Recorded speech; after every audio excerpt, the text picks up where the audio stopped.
Hello. He's there. Hello. Hello. Do we have everybody involved? We have three people. Brill. Right. Time. So, quick sound check. We've got Pete, yeah, Yeah. and we got Deck. Yep, You on the Xbox? I am indeed. You've got the living room to yourself? 2 dogs. Excellent. My Right, dog's not going to be any hassle. Excellent. And I'm in a ridiculously warm hotel room in London. Given the time of night and obviously the difficulties we've had setting this up, we're just going to crack on straight away. So it's a fairly cold opening to what we're going to do. So this is the Five Nerds podcast. Been banging out loads of podcasts this week. This is the third one on this week already. It's only Wednesday. It is Wednesday, isn't it? The heat's getting to me a little bit. It's only Wednesday. This is the third podcast that we've been recording this week. I've just come off an hour-long SmackDown review, so apologies if I'm a little bit jaded. But I'm joined this evening by the lovable Irishman that is Declan Kenny. Good evening. Hello. And Peter Poynton, which, although it sounds like a Marvel character, you are real, aren't you, Peter? I assure you, I am certainly a real person. Yeah. This is your first 5Nerdsgo podcast, is it not? It is. Yes. Well, actually, the very, very, very first one we recorded never made the light of day, but I was there. What was that one? What did we do that one on then? And why did we dismiss it so readily? It was. Because Pete was on it. I was recording it and it just all went through the sound waves, you know. Oh yeah, that was the one which there was white noise but nothing much else. Yeah. That was back in the early days when we were just learning to do this shit. So everyone good? Yeah, I'm good. Looking forward Boiling to hot. You're hot. It is ridiculously hot. I'm in the centre of London. I've done far too much travelling already today. I started off in Monday in the northeast, in sunny Seaham, where I reside, and then I whistle-stop tour to Liverpool for less than 24 hours, and then I came down the country to London, where I will be till tomorrow, when I'm going to go back up north. So that's for my real job, which I do on top of this fun stuff that I get to do on an evening. So we've hastily arranged this podcast. I say hastily because we've been planning it for quite some time, but there's been a lot of reasons why we've been unable to do this. But we've said for a while that we wanted to just have a conversation about gaming. I'm not an ardent gamer. I have consoles and I have played. I've played games in the past, one now and again. But you two are kind of our resident experts. That's what I'm calling you. Please don't argue with me. Deck, you've done a few blogs recently on the WordPress site. So I think you're kind of would you say that you're the biggest gamer of the group? Or is this going to start an argument? I don't want to start an argument already because I know I'm basically here just to referee the two of you. Well, I say Pete probably is more than I am. All right, well, Deck, set the scene. What, in terms of your gaming at the moment, what consoles do you have? How often do you tend to play? I've PS4, Xbox One, 2DS, and the Super Nintendo. I usually play the Xbox One more than anything else because I just find it better. I only got a PlayStation 4 to get Final Fantasy. That's some committed, dedication. That's dedication. The fact that you just bought the console, quite an expensive one, just for one game. But we all know that your love of Final Fantasy, so that is understandable. Well, let's say for Final Fantasy, but I got it as well to monitor my son online, my eldest son. The two of us played GTA 5 together, so. I mean, considering how much of a mess they've been making of Final Fantasy recently, it's still a big gamble. That's proper fighting talk, that Pete. You're going to start him off, or you're going to start this off already. Wait till we get to Mario versus Sonic. Oh, don't go there yet. I've got. Don't mention the war. Oh no. We're not allowed to do politics, religion, or Mario versus Sonic. Those are the rules. You're not allowed to get me debating either. No, because you'll just change your mind after a while anyway. Of course. So, Pete, what's your current gaming like then? My current gaming is pretty much PC. I've only got my laptop at the minute, so I've been downloading a few emulators, which I shouldn't really be doing, but I've owned the games in the past, so I don't see it as that much of a bad thing against the gaming companies. But I play a lot of retro stuff like PlayStation 1, PlayStation 2, SNES, Mega Drive. So this podcast is perfect for you if we're gonna delve into If we're going to delve into that, yeah, I've got a lot of research. Awesome. So, like I said, I'm not an ardent gamer. I've got an Xbox 360, but it's just kind of collecting dust in the front room. My kids have got 3DSs, which now and again I have to help them out whenever they get to a point of the game that they can't do. Or for my 4-year-old, she can't read anything on the screen, so I kind of have to take over for her. But that is the full extent of my gaming at the moment. In my past, I've owned most consoles.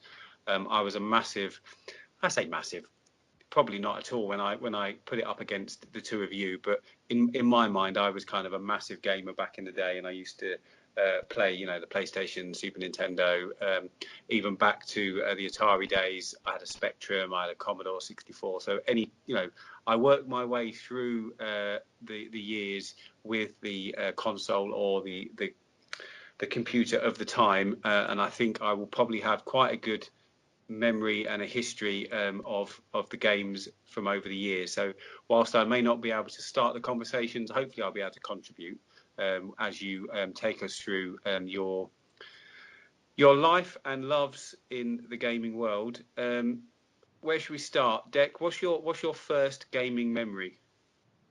It's probably the Atari 2600. I remember That's the my one that dad was got made of one. wood. Yeah, pretty much. Half wood, half fucking tears, probably.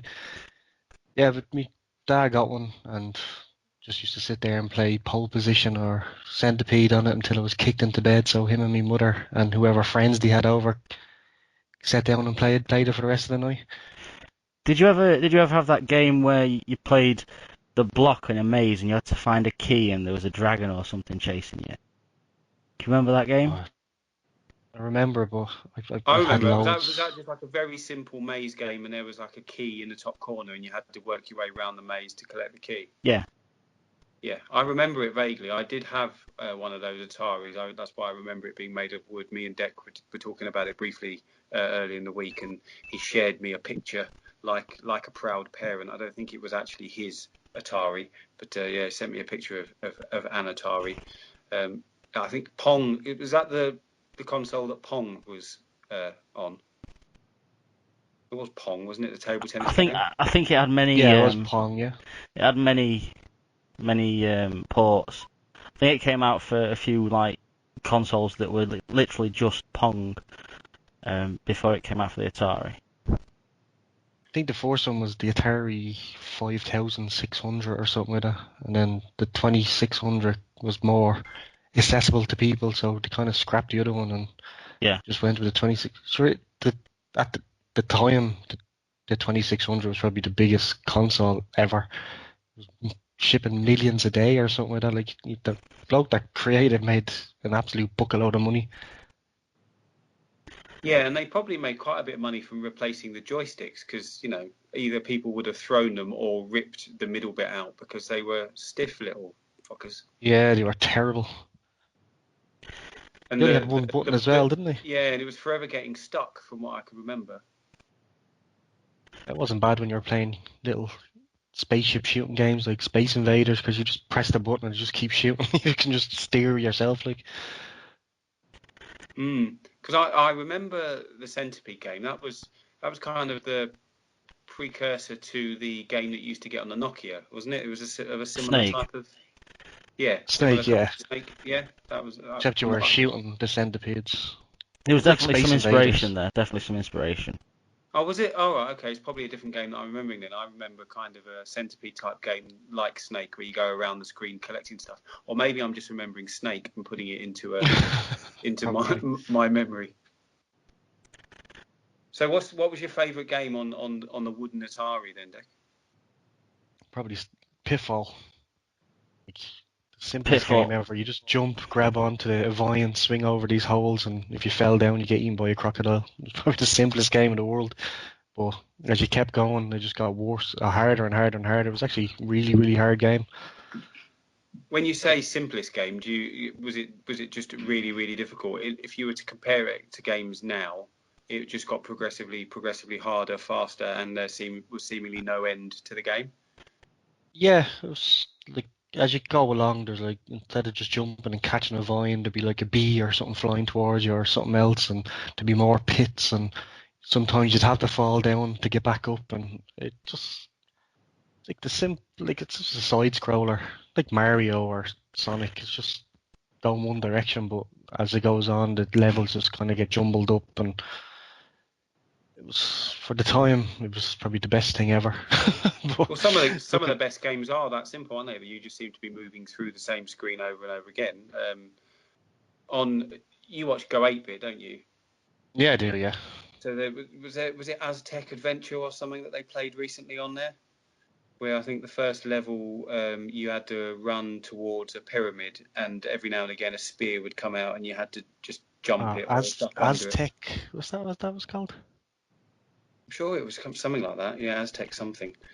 And that was just the same kind of screen repeated over and over again, but the spears got faster and faster, and you didn't really complete it. You just tried to die as little as you could before it let you go to the next screen, and then the next screen was you running up a pyramid while they threw massive kind of ice cubes or boulders or whatever they were meant to be came down the steps Yeah, and it was probably like the Dark Souls of the day. Like you just died over and over and over again and tried not to smash your television.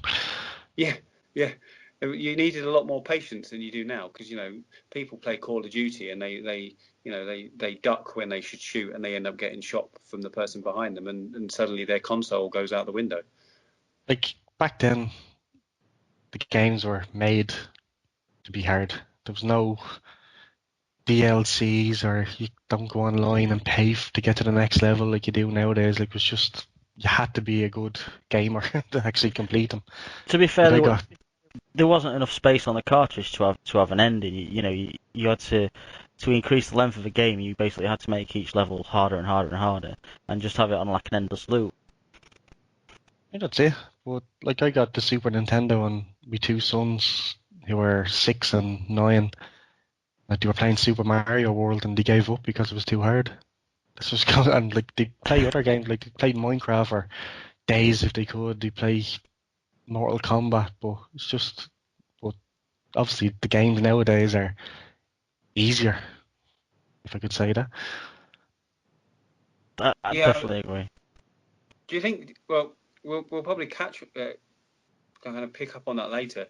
It amazes me that you think the way that a developer's mind would have been back then, where they're kind of working out the logistics of their game, and they get to a point they think, right, what else can I throw at the gamer to try and kill them off? And they just think, well, if I make a bee that's almost the size of the screen and just get that as appear from nowhere, then they've got no hope, and that will just get quicker and quicker. And it just must have been brilliant. You just think, well, there's no limitations to this. I can just throw whatever I like at them, and they'll just keep going.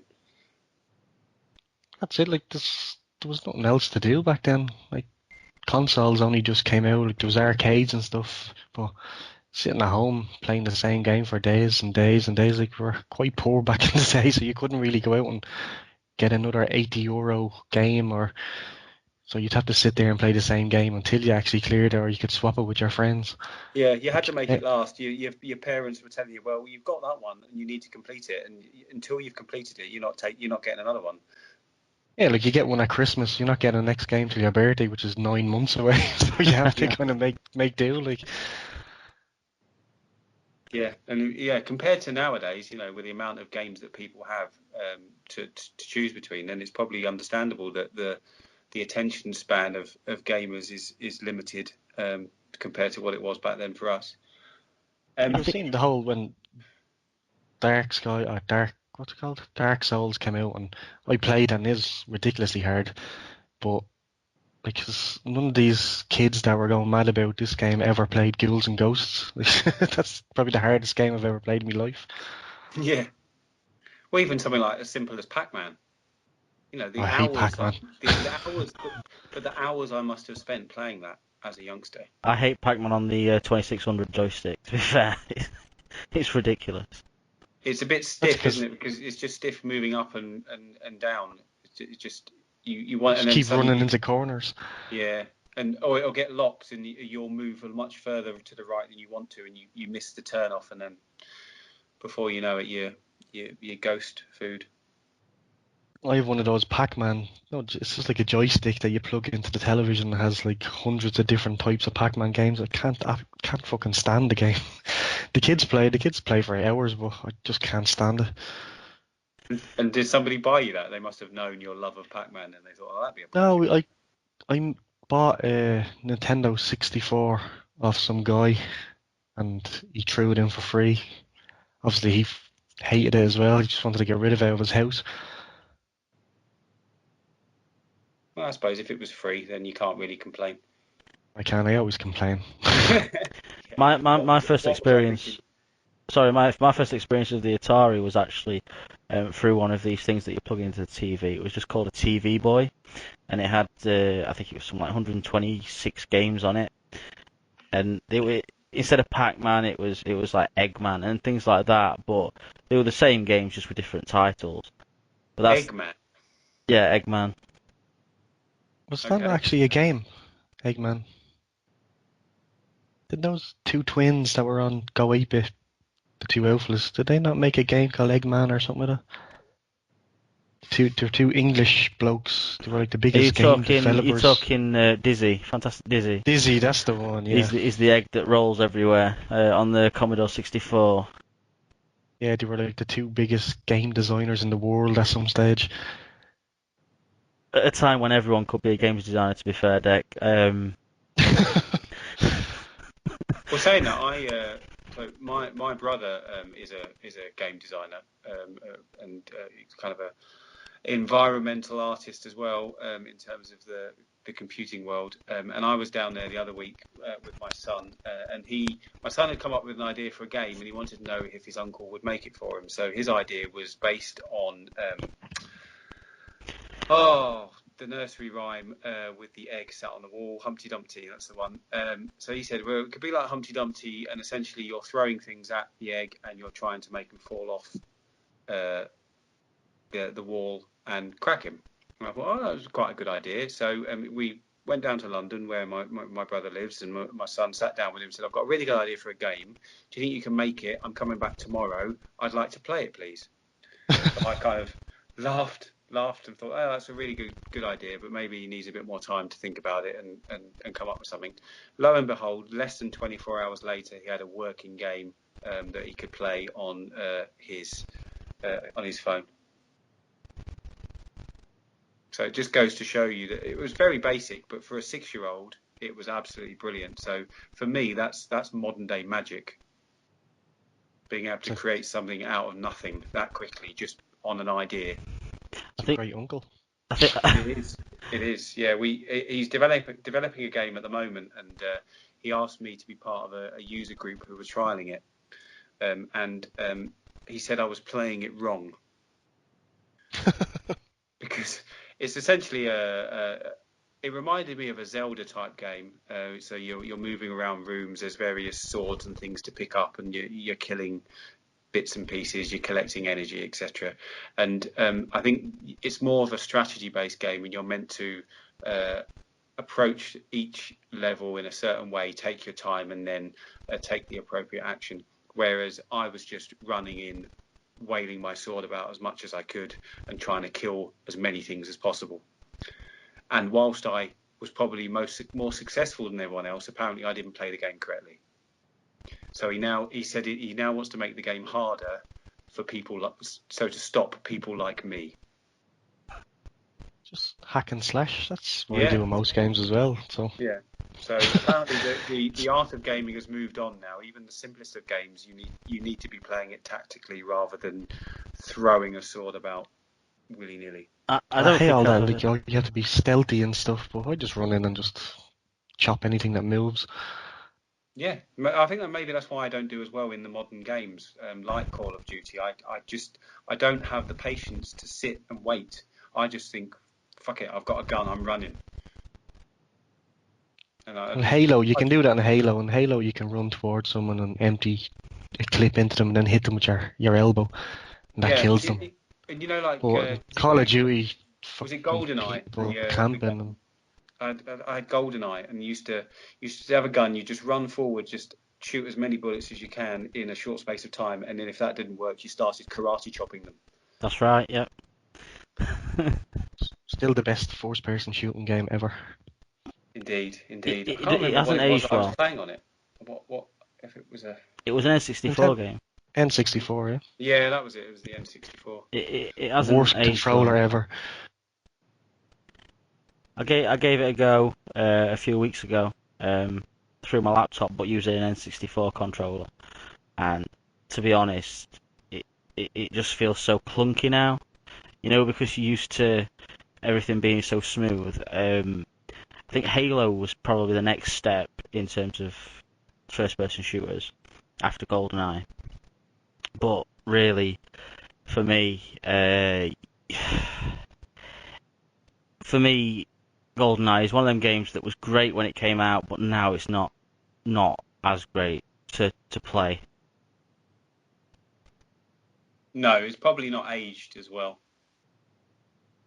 I think that's probably the reason. It may well have got 6 stars back then, Pete, but you wouldn't give it 6 stars now. No, and to be honest, on the N64 there were a few other shooters that were quite competitive with that. I mean, you had Turok 1 and 2, and the movement was a lot better in terms of smoothness, and you didn't have to press a trigger and stop where you were stood to be able to look everywhere. You could actually look anywhere you wanted and shoot anywhere you wanted, and it was I think Turok probably is a close second to GoldenEye. Yeah, but GoldenEye had the might of the brand behind it as well, didn't it? So Yeah, of course, yeah. I used to love you could just make the levels and just have rocket launchers and the two of you just running around just firing rockets all over the place. that's when games become fun at their simplest level, don't they? When you can just make it work for however you want it to, and if you want to just run around blowing each other up with rocket launchers, then that's exactly what you should be able to do. Yeah, we used to go around to my mate's house with all our consoles and just have a big four-man kind of battle royale on one television. These are small televisions compared to the ones nowadays, so like the four squares were quite small, so to be fighting each other to actually see where we are on the screen, like All sat round your 12-inch telly. Yeah, punching each other. GoldenEye and WWF No Mercy, to be honest, was my childhood. I used to grow up playing that, the multiplayer. But my N64 No Mercy copy had a bug in it which deleted everything you'd saved. So me and my friends would race to create these characters before the cartridge deleted it, so we could save them to the memory pack that connects to the pad. And if we didn't do it in time, we lost everything. So it wasn't as you initiated a save, it would just delete it at just random points in At there. random points, yeah. Basically, if you started a match with created characters and it came up that you were all Stephen Richards, then all your data had been erased. Why would you all be Stevie Richards? Because that's what the game wanted to do. Oh, right. I just thought that maybe there was something within your group that you all thought. No. Cool. You pick the characters that you've created, and then it gets to the screen where they're all facing off against each other, and they've changed to Stevie Richards. At that point, your cartridge is erased of everything. He was the next Shawn Michaels, wasn't he, at some stage? At some stage, yeah. I think your cartridge was just pissing about with you. It was a well-known bug at the time, to be fair. It sounds hilarious. If I was the developer, I would put it in there on purpose. But No Mercy is again a game that I don't personally think stood the test of time, but there's still people that say it's one of the best wrestling games ever, and it's better than like the games that come out now. I didn't like the first ones that came out on the PlayStation, like was it SmackDown versus Raw? Or no, Here Comes the Pain or something, wasn't it the first one on PlayStation 1 where you had to kind of Just bring it. yeah, to do the actual move you had to do like left, up and down and you Oh, do no, you're a talking. DDT or something. You're talking Warzone. Warzone, yeah, that was the one. That Yeah, used to do my Warzone and head in. Attitude. The So We characters. just to were do a simple move, you're doing all these buttons when on like No Mercy or something. All you had to do was just press one button. He doesn't yeah, like two or three got different moves. a 32 button combination just to do a DDT. Yeah, It's probably a little bit excessive. all the wrestlers had like catchphrases during the match as well, if I remember correctly. So you'd be doing a move and Stone Cold would come away. My name is Stone Cold Steve Austin. I'm gonna whip your ass while you're doing like a DDT or something like that. Which ones had the load screens where it had the divas and stuff on it? That was SmackDown 2. And like you'd be sitting there and Trish Stratus be on the screen and all of a sudden And your ma comes in and you're trying, oh, what's that? Oh, it's just a game. and SmackDown 2 had one of the Yeah. worst loading times in the history of wrestling games as Yeah, well. it's just 5 minutes or something and you're sitting there, come on, just load before someone comes into the room and Yeah. Stacy Keebler's sitting there like with her legs open or something. Yeah. It's just a game, Mum. I get that, but why are your trousers off Oh, I'm a wrestler. then? Yeah, they all wear their pants. Did anybody hear of the Sega Mega CD? It rings a bell. I think I used to have one of them. The it was one of those consoles where the games they redid from the Mega Drive and added cutscenes to it, etc., were amazing. But the games they actually brought out for the console alone were awful. It was basically QuickTime event video. But some of the games, it'd show you like driving a car, for example, and it'd say turn right. And if you hit the button right, it showed you a video. If you hit the button wrong, it shows you the same video, but you lose a life in the top corner. So you don't actually see what's happened to damage you or anything. I remember having a console that was like that. It may have been that, and I don't know if the game was called Nightcrawler or something like that. And it was like a movie, but and it was Night like a horror Trap. film. Yeah, Yes, something I like that. remember Very that game. controversial game. It came out when the video nasties were a big thing before Jamie Bulger, wasn't it? And then Yeah. there was like a serial killer killing all these sorority girls or something. That's the one. Yeah. You had to lay traps in the room. Yeah, while they were pillow fighting and stuff. Yeah. Yeah, I remember playing that. I probably teen years, maybe. I might have been 13 or 14, so maybe the sorority girl thing sold it to me. So how did you explain you playing in your jocks then? I had a lock on my door. I was fine. A lock on your door? So we'd never be allowed a lock on the door. Not now you're a parent, but back in those days, that was living the dream. In the day I still wouldn't because they still knew what it was like, so... So, Pete, we've moved forward a little bit. Is the Nintendo 64 your first kind of gaming memory, or do you have something as far back as the Atari? Not quite as far back as the Atari. My first games console was the Sega Master System. Back when I was a kid, people with Nintendos were few and far between. And if you went into Toys R Us, you wouldn't see Nintendo splattered everywhere. It was all Sega. And I remember getting a Sega Master System about 1990. My first game for it was Ghostbusters. I don't know if any of you have played it. I had a bit of a replay through it today because I wanted to just have a bit of a memory of it. But essentially, Based on the first film. it's based on the first film. You start the Ghostbusters up, and you're on a map of, I think it's 4x4 different houses with like streets all around them. In the middle, you've got the New York Empire State's Building, and there's like yellow banana ghosts flying towards it. So then you've got like the house is flash, and you've got to take your Ghostbusters icon to that house, and then it starts a driving level.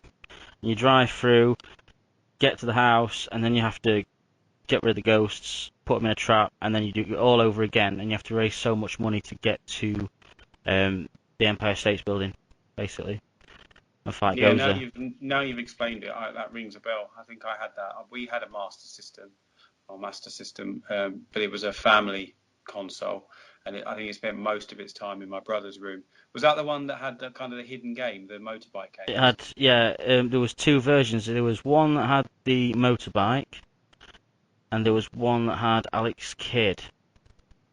Yes. The one that had the motorbike also had a secret game. If you held a certain button combination as you start it up, you played a snail in a maze.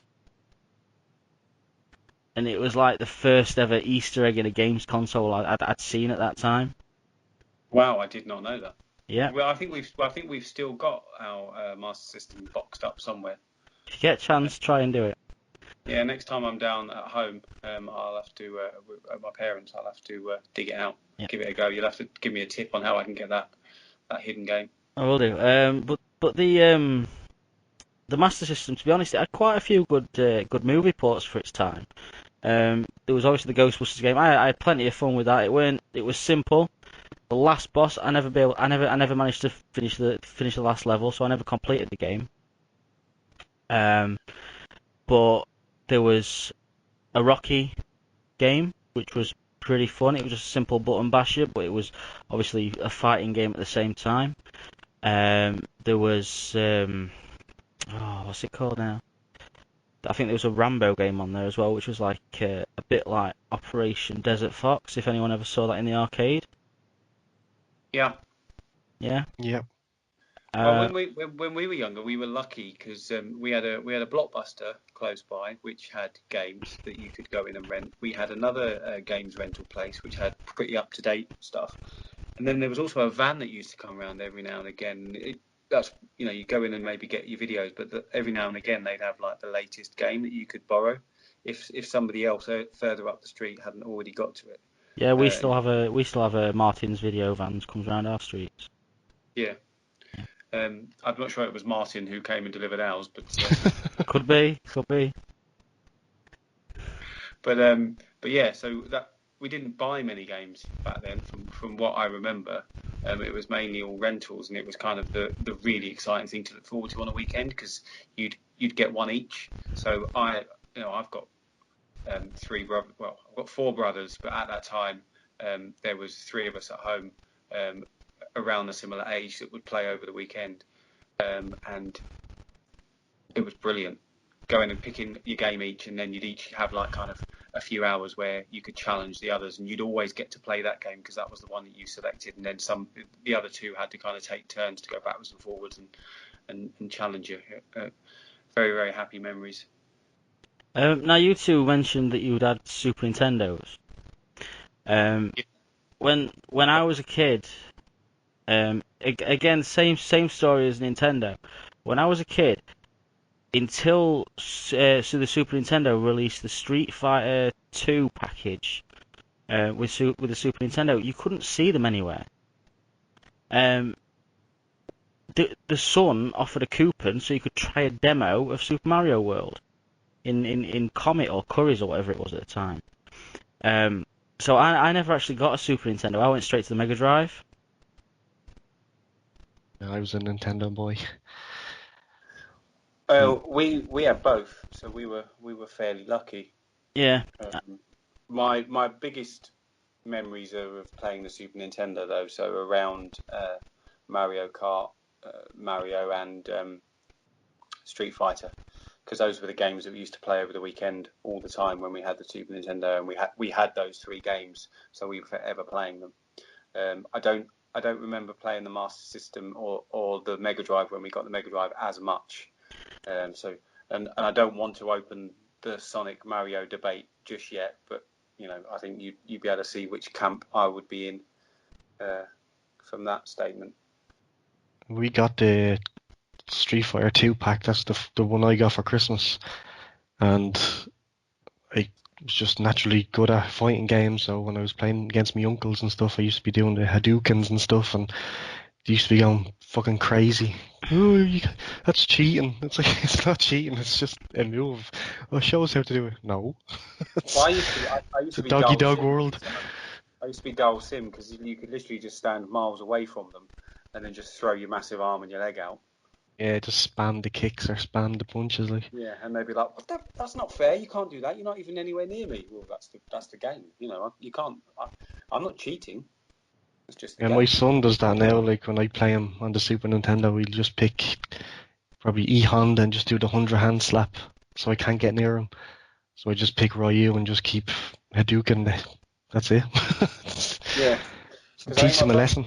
my brothers always used to pick like Zangief or somebody, but he had to get quite close to be to do his move set.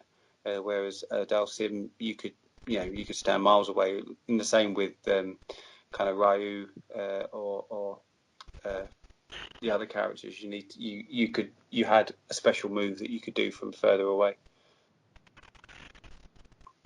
So Pete, why was it that the Sega consoles were bigger in that area? Um, there's a lot of like details on this that you could get into, like following stuff on the console war. It's been covered by like loads of people, so I'm not going to get into it. But essentially, um, Sega targeted America and Europe, whereas Nintendo targeted Japan.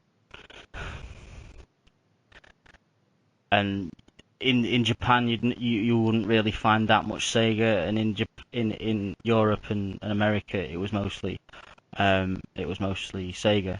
But that changed when the Super Nintendo came out, and it started to build up steam. Yeah, because I had a normal Nintendo, um, like with Duck Hunt and those kind of things on it. And I remember where I lived, it was kind of an even spread of what was available. I didn't notice one being more available than the other. Yeah, most of my Even friends had Segas and I had a Nintendo. I think Segas were a bit more accessible. were they? Yeah, over here Yeah, anyway. like I say, I think it was when the Street Fighter pack came out, and you couldn't get Street Fighter on a Mega Drive, and everyone was like, "Whoa!" And people started flocking for Super Nintendo, and at that point, I wanted one, and I ended up with a PlayStation One. So, so um, got an upgrade, but really wanted to play Super Nintendo. Because for all intents and purposes, the Super Nintendo has probably been the most influential console moving forward compared with the things that Sega did. Yeah, if you were to look, was it the Dreamcast that they Yeah, had at the time? yeah. That doesn't stand the test of time. I know a lot of people say it was a great console. It was a great console. I had one. Um, it was better in terms of graphics and gameplay on some games than the PlayStation 1. But it came at the wrong time when the PlayStation 2 was just about to get launched. And graphically, I'd say it was probably on par with PlayStation 2. But they were living in the past in terms of what they wanted to produce and what PlayStation 2 and the GameCube and things like that was starting to produce.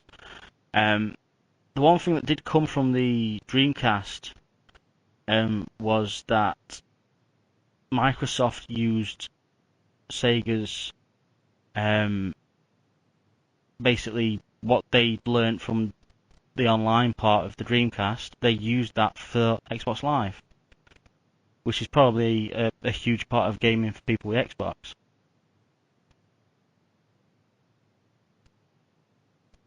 Indeed, yeah. Well, you can see from the modern day consoles where they've taken a lend from the consoles of the past. I think in terms of the Super Nintendo, why I latched onto that is because it seemed like the games were the most similar to those that I was playing in the arcades at the time. So obviously it had Street If Fighter, definitely in terms of color palette, yeah. yeah, so like Double Dragon, the wrestling games, although it's not a direct kind of correlation between the Super Nintendo and wrestling games, but it just seemed like that was the most natural fit, and I can remember wanting the Super Nintendo a lot more than the Sega. I don't think I would. Probably didn't show the level of excitement my parents expected when the Sega came along. I think Sega gets a lot of. It doesn't get as much recognition for back then as Nintendo, in all fairness, because let's face it, Nintendo overall won the console war. They carried on. Sega just died, but there were games coming out for the Master System, for example, that were as good, if not better, than what were on the NES. I mean, we had Zelda on the NES, and Sega Master System brought out Golden Axe Warrior. And to be fair, musically, graphically, even the size of the world, it's a better game than Zelda. But because Zelda's got that name and it's recognisable, Yeah. no one's going to remember Golden Axe Warrior, but they'll remember Zelda. But I think that's because Sega was always one step behind. So they were always reacting to something. That's the way it seemed to me. They were always reacting to something Nintendo did, rather than setting the course. Yeah. So they weren't the trailblazers. It was always Nintendo that did it. I think you could probably say that about the Mega Drive, because I think the Mega Drive, in terms of processing power, that blast processing and all that, apparently, it was better than the SNES, but there was always much more beautiful games coming out for the SNES, and I think the reason being is that the Mega Drive sort of went with the basic color palette to try and compete with the NES, whereas Super Nintendo were already bringing out the Super Nintendo and going that next step, that little bit further. Yeah. Really, Sega should have said, right, we can see what you've done there. Rather than trying to replicate it and just kind of follow your path, we're going to go 2 steps forward. So we're going to look what's next, and we're going to be the first ones to give you that, rather than just give you another version of a Nintendo. Yeah, and the problem is that when Sega decided to sort of grab hold and do things that SNES wasn't doing, they implemented them poorly. I mean, you look at the Mega CD, it didn't have that much support. The only decent games were ports of the Mega Drive titles, and after that you had the 32X, and it was poorly made 3D when people were seeing what Sony were looking at bringing out. I think Sega sort of just didn't know what they were doing. They didn't really know what they wanted to be, did they? No. Did they want to just be a kind of mirror image of Nintendo, or did they want to be something completely different? And in the end, they became neither. I think we're around the PlayStation era now, aren't we? Potentially, possibly. I think we really move on to. I'm trying to think about what was the console or the game that kind of made you think that you hooked. What was it? What was the? I know we talked about the Super Nintendo and the impact that had on everyone, but was it kind of the PlayStation or the Xbox that grabbed the pair of you? Go on, Declan. I think it was the Super Nintendo. That kind of made me into not a proper gamer, but made me want to play games all the time. Like Mario Kart. Jeez, I played hours and hours and hours of that. Super Mario World. It was probably the first proper game I ever cleared from start to finish. Then onto the Nintendo 64s. I think it was the Nintendos that kind of drew me in, and then I went to PlayStation. But I'd never liked the PlayStations, but they had some good games, but I think I only got them because my friends were getting them. I still got the other Nintendos, like the GameCube, and I got a Wii. But never got a Wii U, and I'd love to get a When Switch. when the PlayStation came out, what was its direct competition at the time? What was it up against? Was it a Dreamcast? Do you Um, remember? PlayStation 1, Yeah. Yeah. it was up against the N64 and the Saturn. Oh, the Sega Saturn. Yeah. Yeah. Yeah. So It was miles ahead of them too. Anyway, in yeah. graphic wise, and The Sega Saturn was good for arcade games and for your anime RPG type games. Graphically and the colours, they were fantastic. But it just couldn't do 3D. It was like a step behind everything else that came out at the same time. All And right. So what was it about the PlayStation that stood out for you? for me, to be honest, it didn't at first. I got a PlayStation around launch, and I'd been playing the Mega CD quite frequently because I had that a while. And in terms of the cutscenes and things, I don't think there was that much improvement over CD-ROM. So, well, it was CD-ROM, wasn't it, PlayStation? But um, when I got to when it got to about year two of the PlayStation, and things started coming out that were quite impressive, like Tomb Raider and Final Fantasy and things like that. It was that I think that's when I thought, you know what, this is going to be a good console. But yeah, I didn't really like the PlayStation. I was just playing the N64. I didn't get a PlayStation 1 for a good long while uh, until Final Fantasy 7 came out, and then that kind of hooked me and my friends in for months. yeah, I mean the PlayStation was the first year, it wasn't as impressive as you'd think. Um, to say it's PlayStation.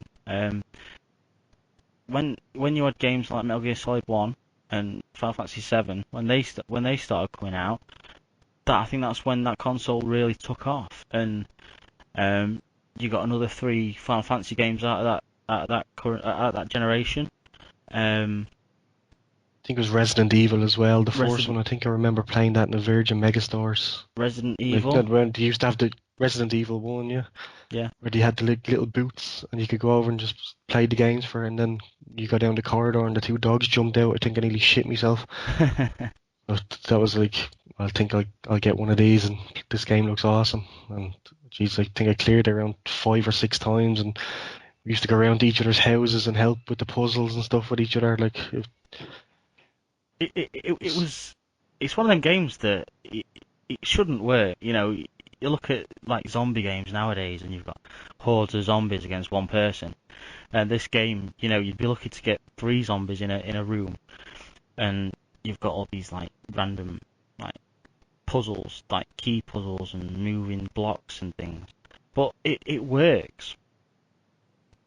yeah, it was more story driven than Yeah. like what you get now with Dead Rising and stuff like that, where it's just, as you said, hordes of zombies and you're hacking.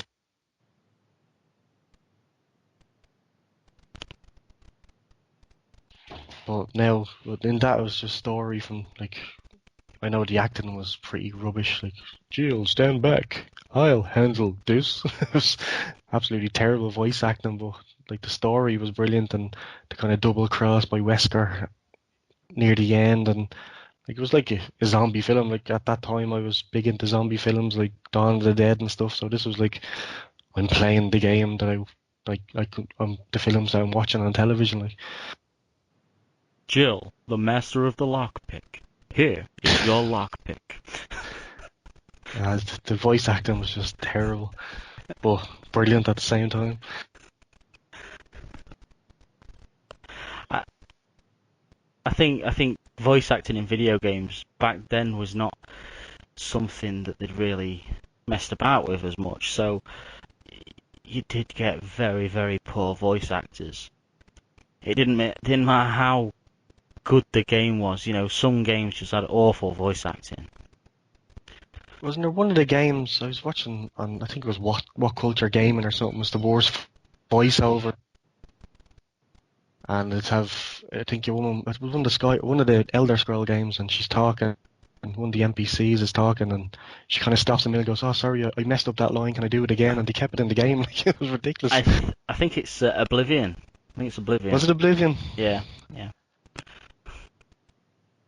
I think we've come a long way since then. Like it's a big business doing voiceovers these days, and like your man that does, I think, is it Drake out of Uncharted? I think he's at one of the MCG Comic Con or something in Dublin this year. So obviously people know who they are now, but back then they didn't really give a shit. It could have been anybody. It's nondescript generic people, isn't it? But now they are using real actors, and even in the visuals as well. You can see a lot of the characteristics of celebrities in a lot of the.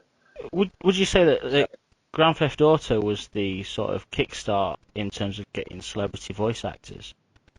I think was it San Andreas? They had all the rappers and stuff in it. Yeah. Yeah, I well, say that was one. Well, back like up until PlayStation 1, there was no voice actors. It was all words coming up, scroll and stuff. there was So there was the guy that went Toasty on Mortal Kombat. that What you was had. that again? He did what, Pete? Toasty. Was that the guy who just popped up in the corner? Yeah. Yeah, it was the fight reptile, wasn't it? You had to be on the pit level and something flies across the moon and you had to clear the level without being hit or jump or something like that. And you fought reptile who was insanely hard and battered you anyway, but just to actually get him up. Can you remember gaming when we didn't have the internet and you'd go to school and somebody would say, "Oh, did you know you can unlock Mario in Sonic the Hedgehog 1?" And it's like, "What, you can?" And they'd be like, "Yeah, you've got to die 3 times and do this and do that." And The urban myths. exactly, yeah. I mean, you could even you still got them. Final Fantasy 7 had the Aerith can live cheat that was going around the block a few times. I think the most famous one is obviously Lara Croft. You can Naked. make her topless. Yeah, Can you, or is that just an urban myth? it was a I think, Game Genie code, wasn't it? yeah, but I think everyone tried it at some stage, or your friend told you to do this and you tried to do it, but it never worked, and you just wanted to see her with no top on, pretty much. In one But of that's them, there was a cutscene where she was in the shower and it literally like the camera panned down, and as the camera panned down, there was like light or something covering everything that you wanted to see. Well, some people want to see. I didn't want to see it. what was that? What was the thing in Grand Theft Auto where they kind of rushed the release, so they left some code in the background of, was it a The hot old coffee sex mini scene or game. It was called the hot coffee mini game. Yeah. It was basically a rhythm game for your dates at the end, when you had sexual intercourse. I think that was It's either San that or you Andreas there. just go and beat up hookers. That's what most people do. I don't know, whatever gets you through a weekend then. Beating up hookers. To be fair, I mean GTA 5 now, you go into a strip club and you see not photorealistic breasts, but you've got pretty good looking pairs of tits, going past your head, in the strip clubs. I remember playing Grand Theft Auto 1 and with the cheats and just standing at a street corner and just killing everything that moved. Like, it was The top down brilliant. one there. Huh? The top down one. Foursome. No, the GTA that was top down, so you look down on the guy. Yeah, the and top down one. Yeah, yeah, yeah. yeah. The very foursome. Then they released the expansion pack that was in London or something like that. GTA London 1963. Yeah, it didn't sell well over here. Too many Union Jacks. I think quite a few buildings were covered in Union Jacks. It's like, yes, we get it. You're in London. Yeah, it was just, what was the Austin Powers car you could get in it? And Yeah, there fly was. around. Yeah. Yeah.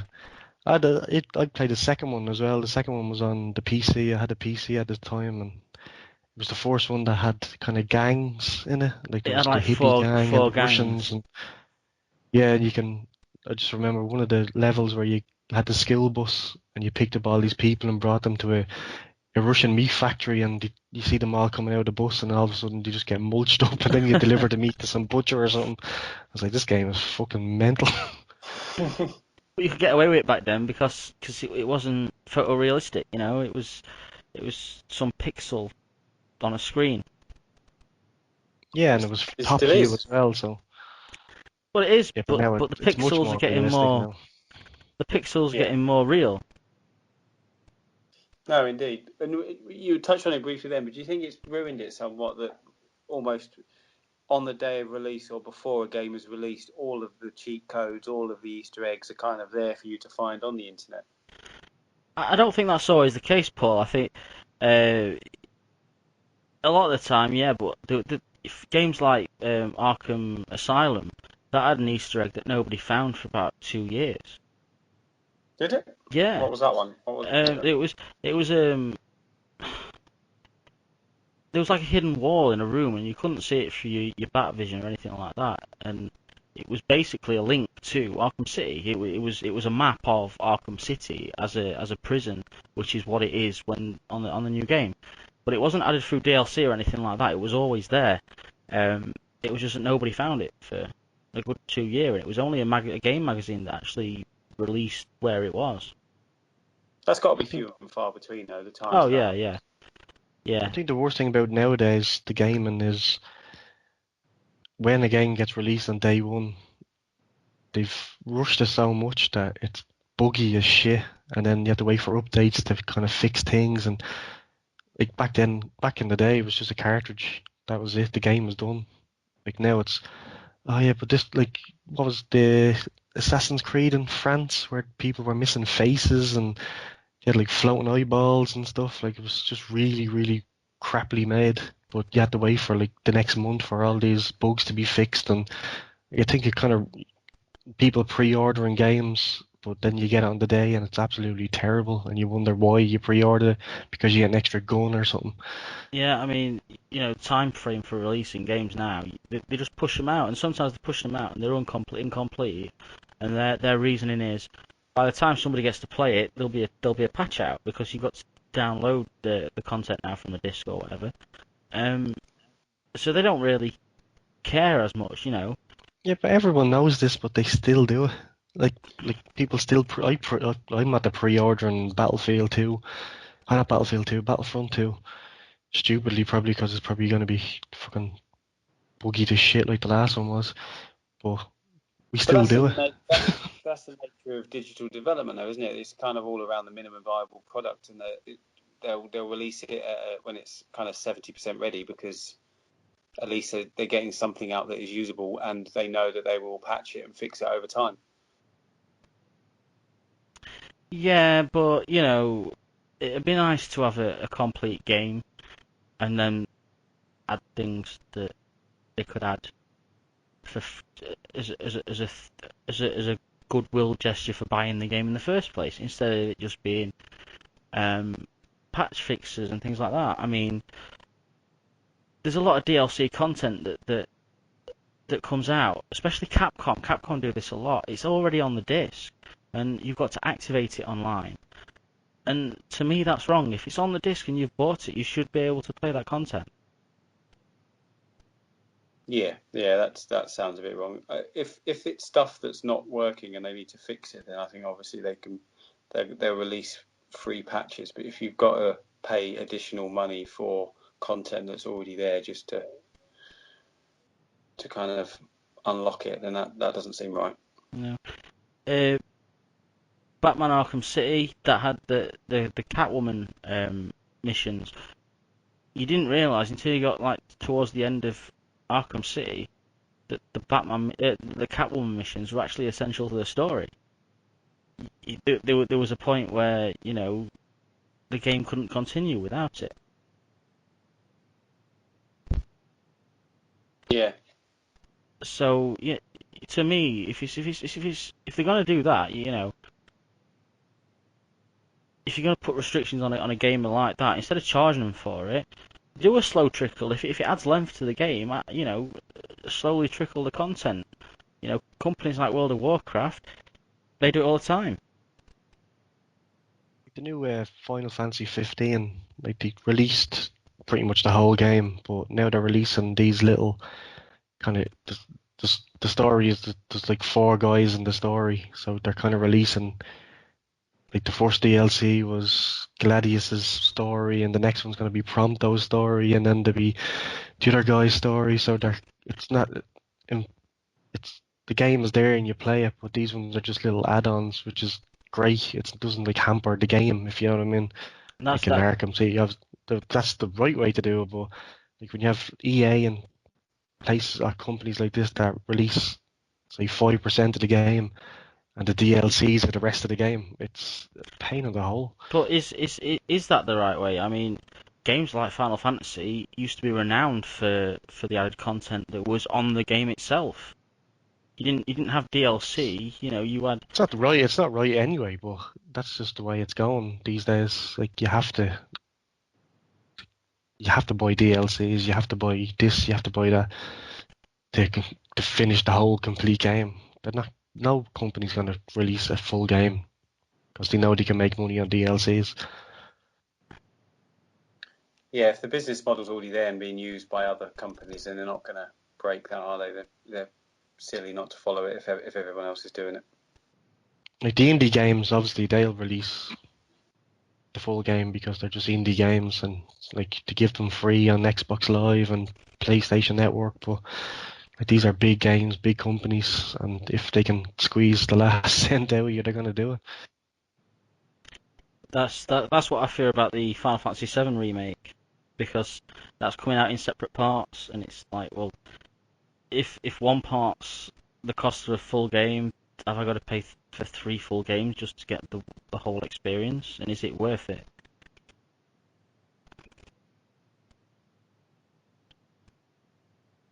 That's for you as a consumer to decide. Yeah, it's like I'd rather them re-release Final Fantasy 9 or Final Fantasy 8 and remake a game that's going to be not as good as the original. It's good. They're actually going to cut parts out of it that are non-PC these days and release it in 3 parts. And people probably will still buy it. Yeah, it's it, people have been Anyway, demanding.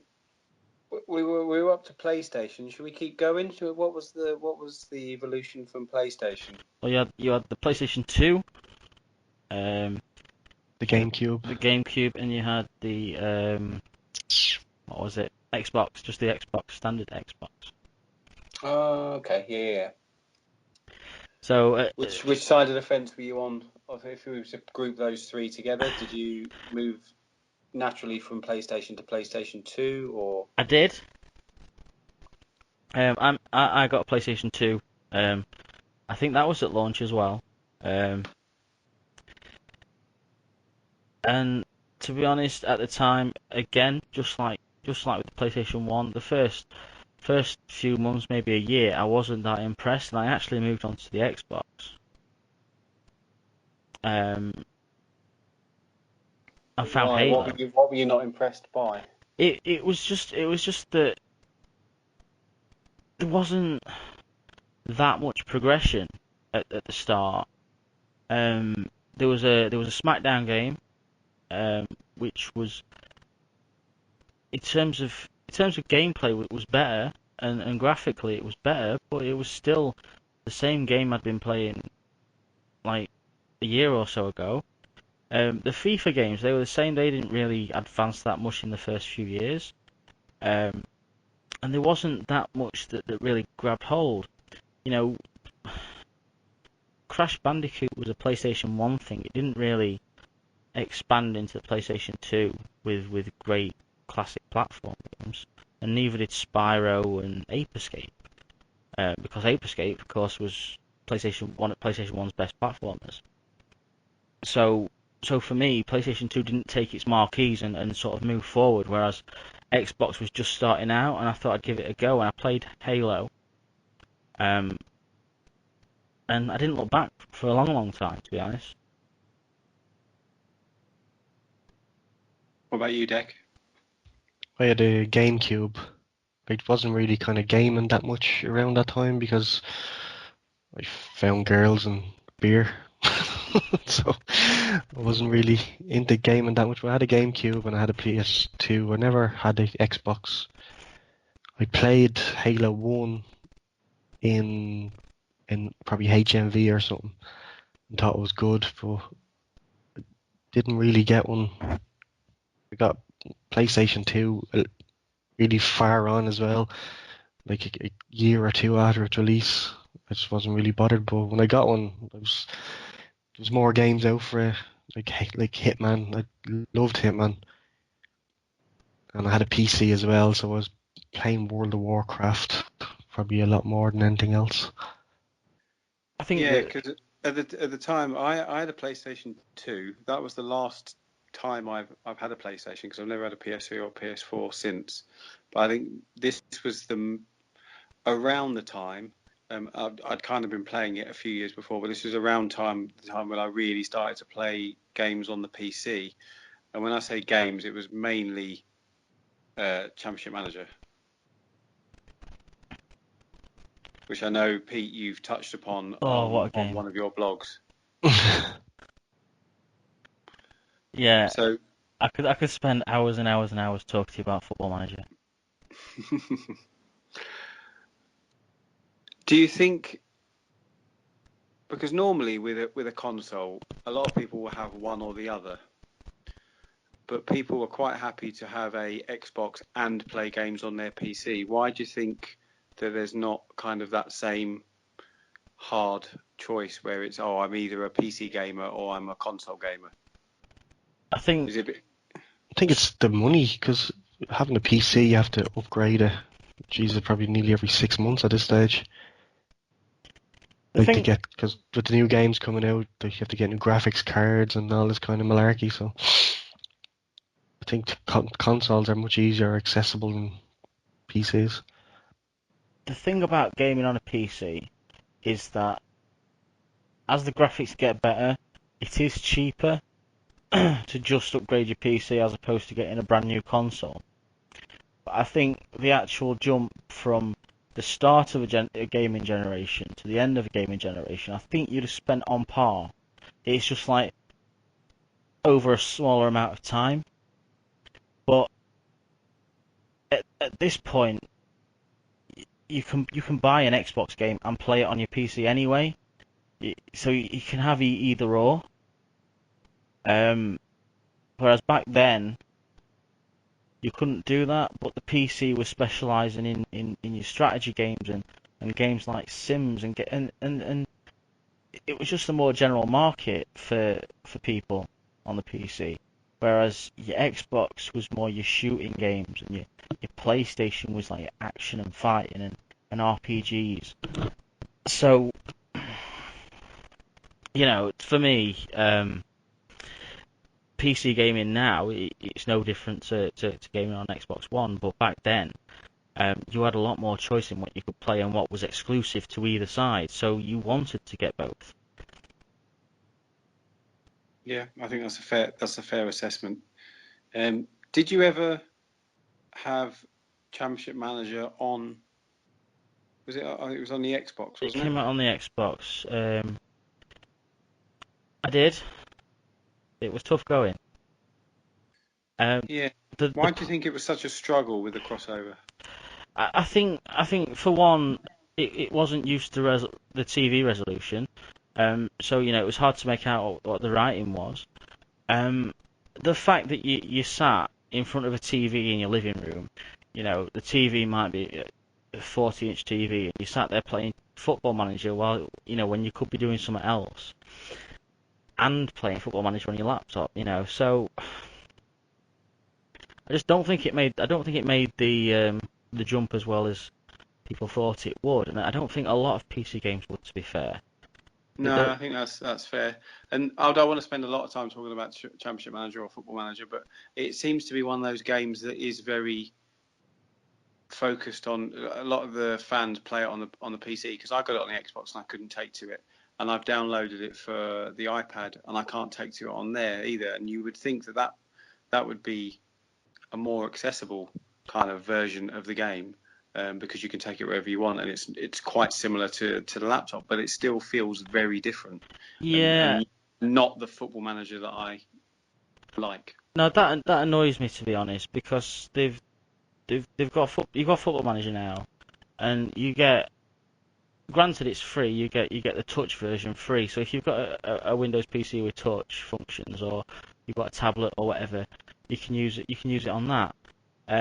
But it is essentially the same game that you play on your mobile, and it's not as detailed. The tactics aren't as detailed, the training isn't as detailed. It's not the same game, and the fear is that is the route they're trying to go down. They're trying to simplify it even more in the long term, because that's what people have got. They've got tablets and things like that.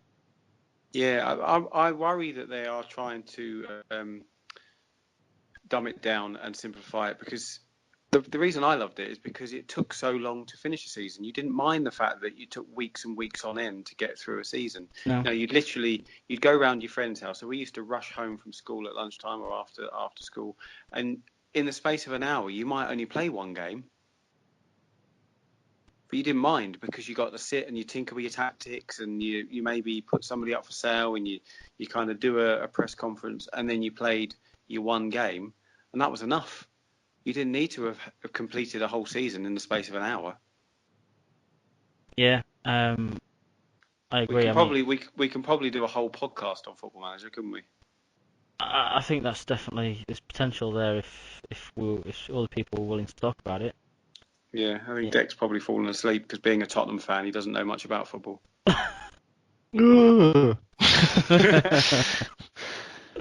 No, I never got into Football Manager or Championship Manager. I just couldn't handle the tactics. I'd rather just play the football. Well, Yeah. I don't think anybody could handle the tactics when it was sliders. I think you had to just trial and error. But they've made it now where you're picking positions and you're doing team instructions and individual player instructions and things, and it feels more like you're trying to create a style of football if that's what you want to do, or it feels more like you're a manager than playing a game. Yeah. Just play the career mode in FIFA. It's just the same. To me, anyway, I'd rather do that. I've never got into FIFA, so obviously I'm a massive football fan. I play football as much as I can, but I would much rather go down the Football Manager route in terms of football game than actually playing it on FIFA or on Pro Evo.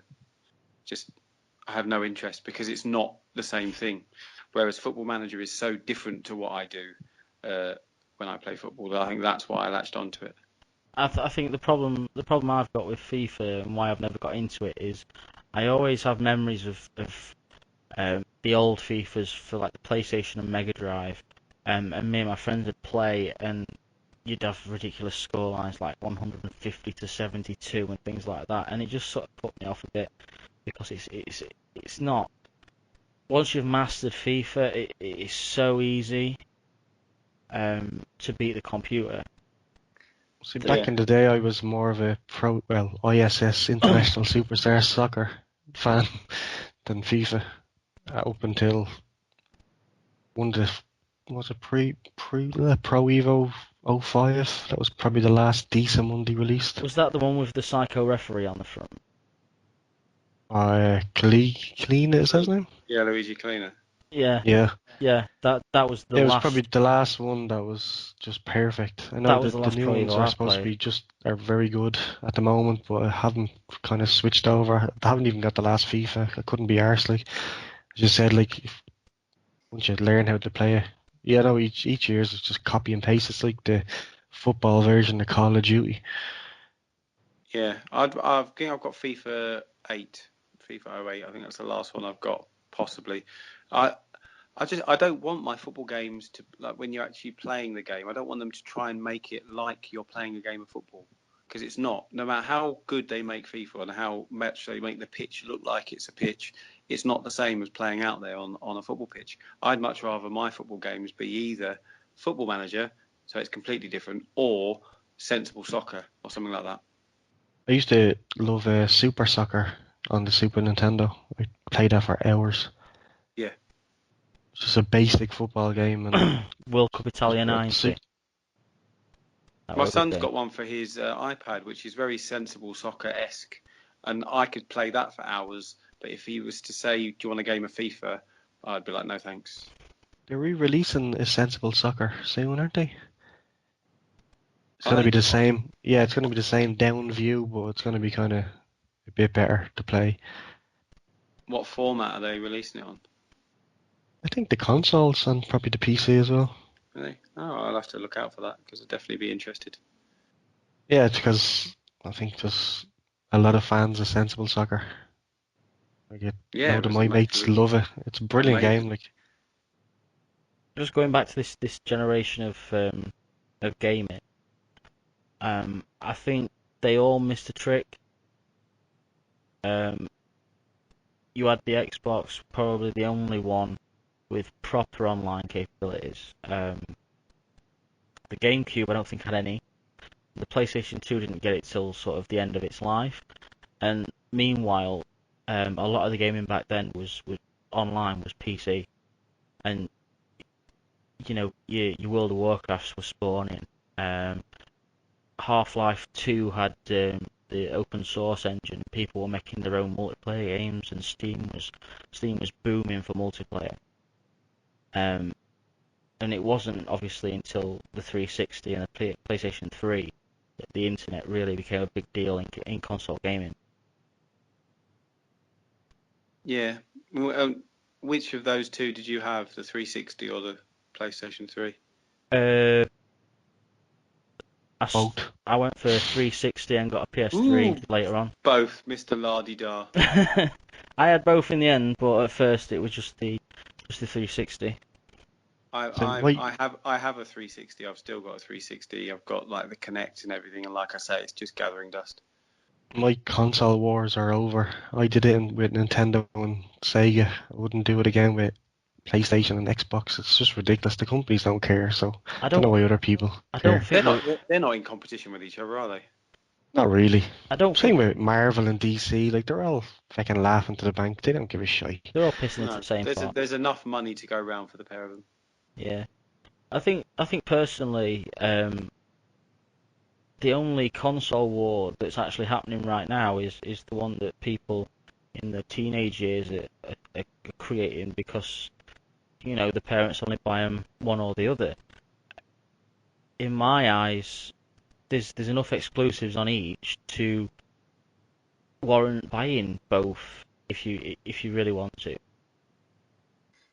Yeah, What I definitely. love is So sorry, it's like but it's between Sony and Microsoft, but then like with the Wii, Nintendo came out and totally demolished the two of them by selling bucket loads of units, and then they kind of faltered again on the Wii U. But now the Switch is out, and the Switch is like they're actually running out of uh, actual hard switches to sell people because like the demand is so high.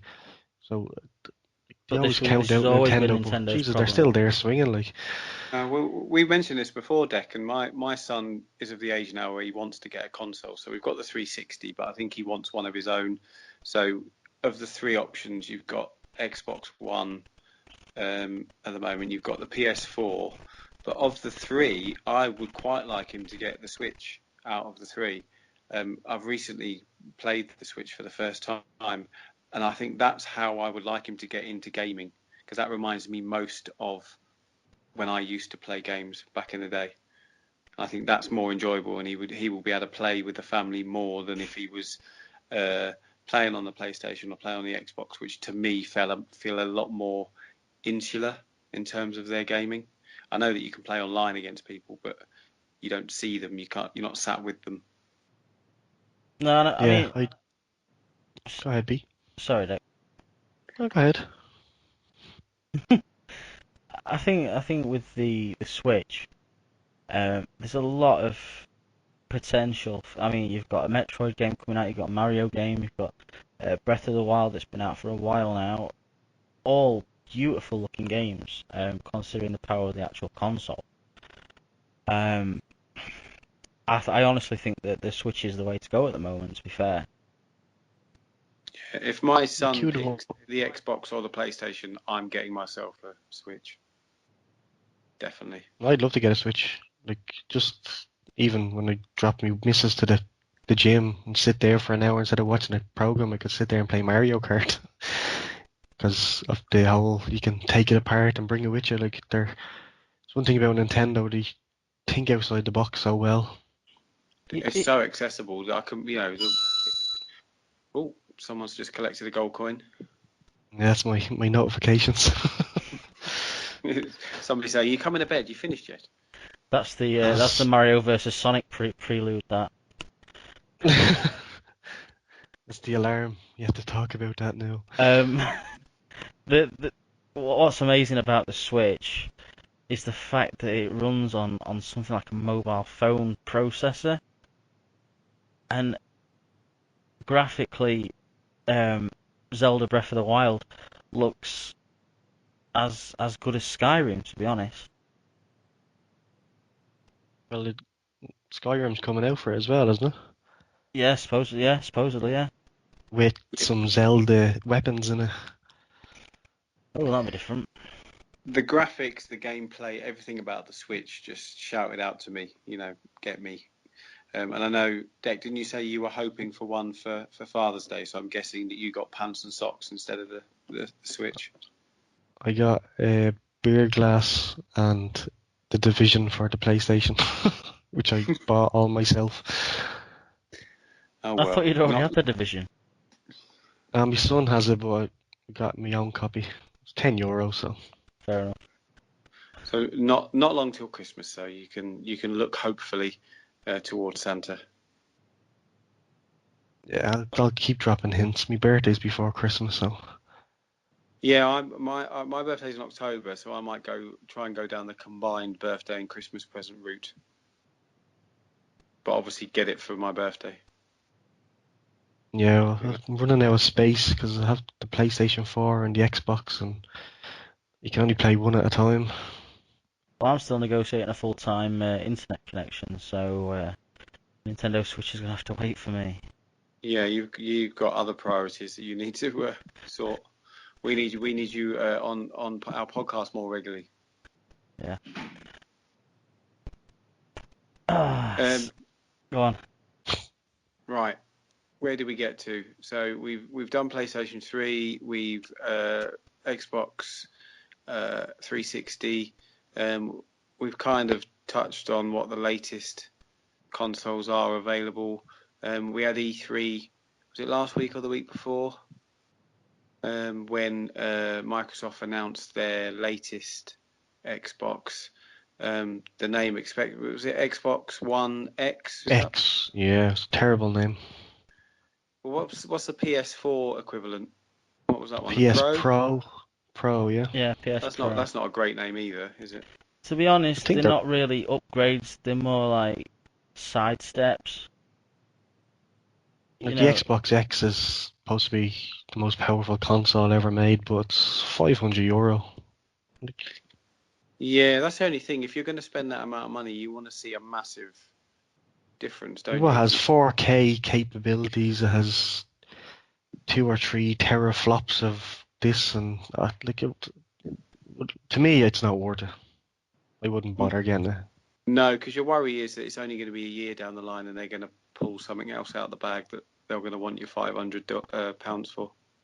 I'd rather if it was called Xbox Scorpio, because that was the code name, wasn't it? Was it? No, that yeah, sounds a lot Xbox Scorpio cooler. was the That sounds code better name. than the Xbox X, which just is ridiculous. For what it is and the price it actually is, it's pointless because the 4K games, from what I've heard, the 4K games are going to come out for the normal Xbox as well, just without the 4K. Is it really worth it when you can do the same with a PC and just upgrade your PC to. Like, to me, it's Xbox X, €500, or get a Switch with a couple of games. Yeah. It's a no-brainer, really. Yeah, so Mrs. Kenny, if you're listening to this, Which I hope she is. Yeah. Don't even think about getting the Xbox X. Your husband wants and deserves a Nintendo Switch. Did you hear that? Did you hear that? All right, okay. I'm aware of the time, and we are well over the hour mark, which is Always normally seems to happen when I do a podcast. is normally a good time to stop. As has become commonplace on these podcasts, we normally do some best evers. I think, as we've alluded to, we're going to actually move away from the best evers and do a quick versus in terms of pitting one name, console game, whatever, against another of a similar nature. So I'm going to say this now, and I'm going to step away very, very quickly, and I want your first answer on each one. Mario versus Sonic. Sonic. Mario. Pete, is it just purely because Sega was what was around and that was your first memory, and so that's why you're in the Sonic camp, or do you really think it's better than Mario? Right. So, Mario has definitely stood the test of time. It's definitely sort of made advancements into 3D gaming that Sonic can't even compare with. But the Sonic games back then, for me, were just better than the Mario games. The reason being, not because I've got like an allegiance to Sonic or allegiance to Mario. I like both games in their own right. But for me, Sonic had more variety in the first game than Mario did in sort of its first two games. It had better boss fights. Sonic 2 only expanded on that. And then when Sonic 3 came out, you had a game that was basically two games, because Sonic 3 came out and it was only half of the story. You then had to get Sonic and Knuckles and plug Sonic 3 into it to get the rest of the game, and it was an absolutely huge game, and probably as huge as Super Mario World. And I grew up playing them, and they're always going to be like games that I like to play and I like to go back to. But for me, just the fact that there was so much to do, you had to find all the Chaos Emeralds, to get different endings and things. I just think it was a better game. And Deck, do you want to throw some weight behind the Mario argument? Like, do we really have to? It's just I don't think you do. No, I think I'm behind you. No, it's just Mario pretty much reinvented video games. That's it. Yeah, I Like, think it's the first three games were out before the Sonic games, and they were brilliant. Like, I played Sonic as well, but when was the last time you played a decent Sonic game? Mario knocks it out of the park like every time. Then Yeah. Mario Kart came along and just made it better, and then like even at E3, like Mario Odyssey, one game of the Mario game of the show. Odyssey looked amazing, to be fair. It looks amazing. All they did was just made the hack come alive.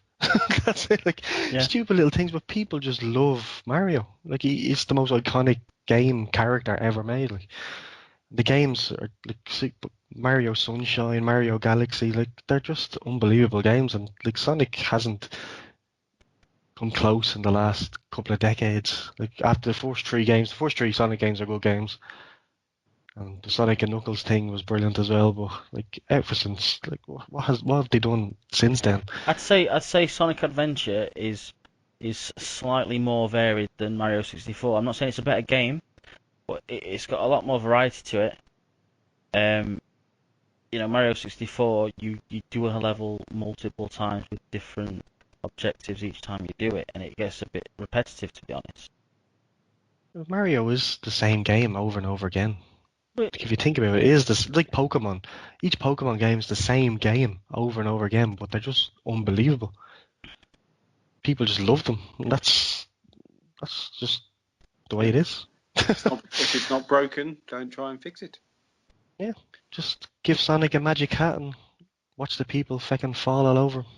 Yeah, I've seen enough. I've seen enough. Nobody was marking out over Sonic Kart VR. in I the don't same way think that at they this were with Mario stage. Kart. I don't think at this stage anybody really would mark out over a Sonic game because it's fallen that far. Well, the new one is supposed to get a bit of hype going. Was it the Yeah, new one coming out? you hear it all the time though. I mean, Sonic Heroes was meant to be, a next step in Sonic being good. It wasn't. Sonic the Hedgehog for the Xbox 360, Yeah, I had that one. That was uh, terrible. 2006, whatever it was called. It was the most god awful game, you know, and it's because they're overcomplicating the Sonic formula. A lot of people would rather see a 2D Sonic game than half at 3D stuff that's coming out, and that's a telling thing. They just can't really make 3D Sonic work. See, Pete, you're talking yourself into the Mario camp now. No, no, no, no, no. Like I said when Join I us, first, Pete. Join us. like I said when I One first of started, us. it, I said, you can't compare Mario now to Sonic because Mario has gone on and it's expanded, it's improved. I was talking about in terms of the previous generation, in terms of Mario versus Sonic. When I was playing Mario games and I was playing Sonic games, it was always Sonic, but Mario 64, Mario Sunshine, games like that have made me a Mario fan now. Yeah, no, that's completely understandable, and everyone is entitled to their own opinion. On this one, you were wrong, but thanks for that. If obviously if our listeners agree with either deck or there's some crazy ones who agree with Pete, then hopefully they'll let us know. To be fair, Pete, I was at the Insomnia gaming thing, and my wife was playing Sonic, and she said she prefers Sonic to Mario. And now we're getting a divorce. Yeah, that's an understandable response. She hasn't bought you a Switch, and she likes Sonic. I know, it's like she just stabbed me in the heart and kicked me in the balls at the same time. Yep. And normally you have to pay extra for that kind of treatment. Okay, next one. We'll try and go quickly through these. I've only got a couple more. So, Game Gear versus Game Boy. Game Boy. Game Boy. I'm glad that you show some sensibility, Pete.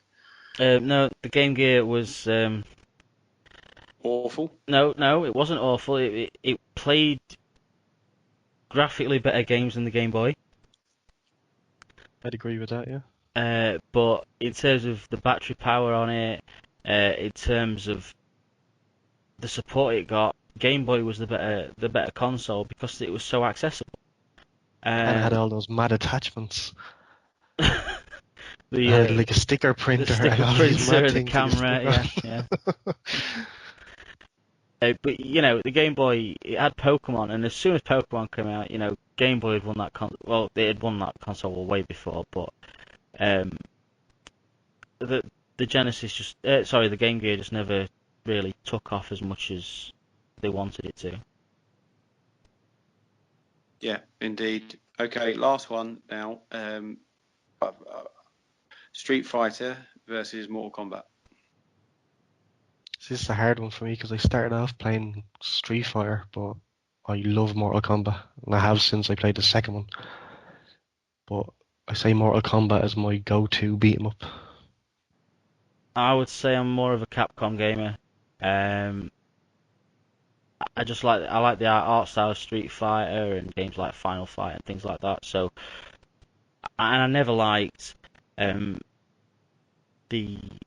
I don't even know what they called it, how they filmed the graphics for Mortal Kombat. I didn't like that at all, to be honest. And I just prefer Street Fighter, to be honest. It's better fighting game. Okay, no, that's fair. So obviously the two of you are fairly divided on a couple of those there. So it'd be good to hear what the listeners think. I think that's a good point for us to bring tonight to a close. It's been a really, really interesting conversation. I hope you two have enjoyed it as much as I have. So thank you for joining us. To our listeners, as ever, all of our 5Nerdsgo podcasts are available on various outlets. So you can check us out on SoundCloud, on YouTube, on iTunes, or on Acast. You can follow, like our Facebook page. If you want to track us down on Twitter, then we're at 5Nerdsgo. We have various blogs that come out on our WordPress site, so please look out for that. The most recent stuff, as Pete did the Football Manager one. Dex recently published something on being a nerd and what being a nerd is at the moment, which is a really interesting read. I've done a couple which is just absolute waffle, so feel free Absolutely brilliant waffle. feel free to ignore those ones.